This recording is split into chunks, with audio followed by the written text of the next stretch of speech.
Joe, I thought LeBron set the tempo early about how they was on some bull jive. He was on some bull jive early, and his teammates followed suit. So Shannon Sharpe just absolutely destroyed LeBron's pathetic Game 4 performance where he had 8 turnovers and looked completely disinterested. This is vintage Sharpe, calling out superstars when they fail to show up in crucial moments. We're breaking down why this criticism hits so hard and what it reveals about the Lakers' deeper problems. LeBron had as many turnovers as damn near points. He had 9 assists, 8 turnovers, and 10 points. And he got that late in the ball game.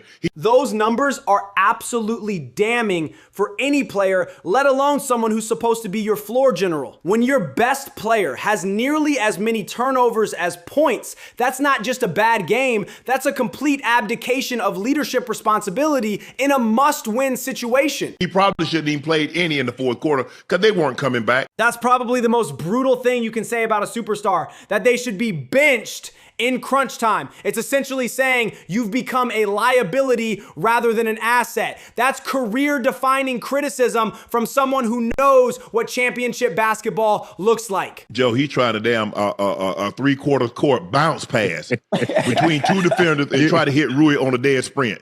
That three-quarter court bounce pass perfectly captures LeBron's current mindset. Still trying to make SportsCenter highlights instead of making the simple winning play. At 41, you can't afford those low percentage decisions that prioritize flash over fundamentals. But at that point in the game, what's the reward? Oh yeah, you're like, oh, you see that pass? Yeah. But you turn it over.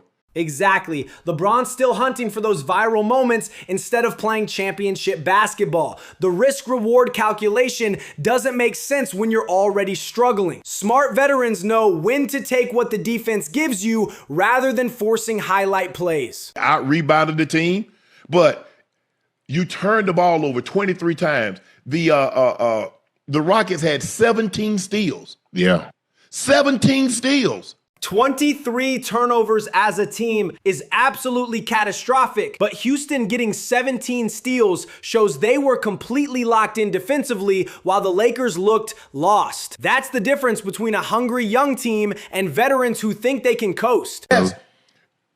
And this is not to take anything, but the Lakers weren't competing. When Hall of Famers say you weren't competing, that cuts deep because it questions your heart and professionalism. The Lakers have talent, but talent without effort and focus is worthless, especially in the playoffs where every possession matters. You can't tell me we've seen the Lakers over the last week since Saturday of last week. So it was 8 days.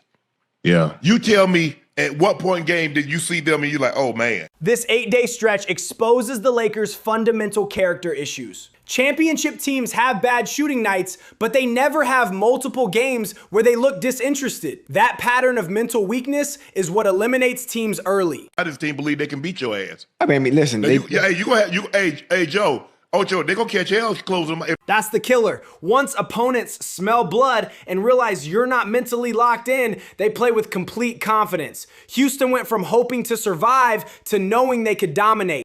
Momentum shifts like that end seasons. Because he came out trying to facilitate. He was trying to get everybody else going first. And then he's like, okay, when y'all need me a little late. But then it's too late. Yeah. You're already down 15. You're down 17. It's too late now.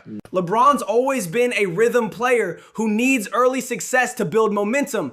But at 41, he can't afford to play that way anymore. The facilitator-first approach works when you're 25 and can take over later, not when your legs are gone. You notice LeBron games, when he's going good, he'll be able to keep it going. But he's not one of those guys that doesn't get it good going early and then be able to pick it up. That's not what he is.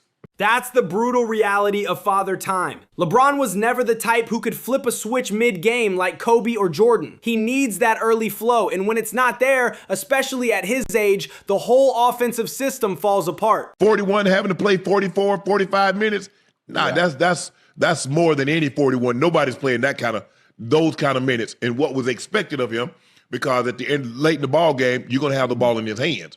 Playing 45 minutes at 41 is basketball malpractice by the coaching staff. No human body can handle that workload at that age against 24-year-olds. The Lakers roster construction has basically guaranteed LeBron's physical breakdown. LeBron's son damn older than those guys. So he old enough to be their dad. He out there playing against them. Man, them legs don't bounce back like that. I don't give a damn who you are. You ain't finna bounce back like that. The age gap is staggering. LeBron's literally old enough to be these guys' father. While they're in their athletic prime, he's fighting father time every possession. Those young legs bounce back overnight. 41-year-old legs need 3 days minimum. And those kind of minutes under that kind of intensity? The Lakers have put impossible expectations on an aging legend because they failed to build a proper supporting cast. Asking any 41-year-old to carry that load is organizational malpractice, regardless of how great they once were. You could tell early on he was coming off, he wasn't looking to get downhill, and maybe the 45 minutes took something out of his legs. Yeah. Those 45 minutes absolutely destroyed his legs. You could see it in his body language and shot selection. When LeBron's not attacking downhill, it's because his body is telling him he can't. That's not lack of will, that's physical reality. Coming off that pick, looking to get downhill, and yeah, he might pass it, but it's going to be a lob to D.A. or Jackson Hayes because he's going to look to put pressure on the defense. He's got to. He's got to.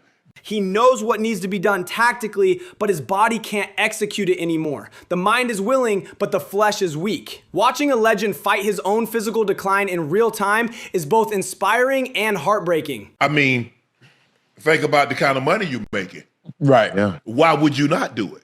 LeBron's spending millions on recovery technology and personal trainers, but even the best science can't stop aging. All that hyperbaric chamber time and cryotherapy can extend careers, but it can't make you 25 again. Wasn't no red light when we came in. Wasn't no hyperbaric chamber when we came in.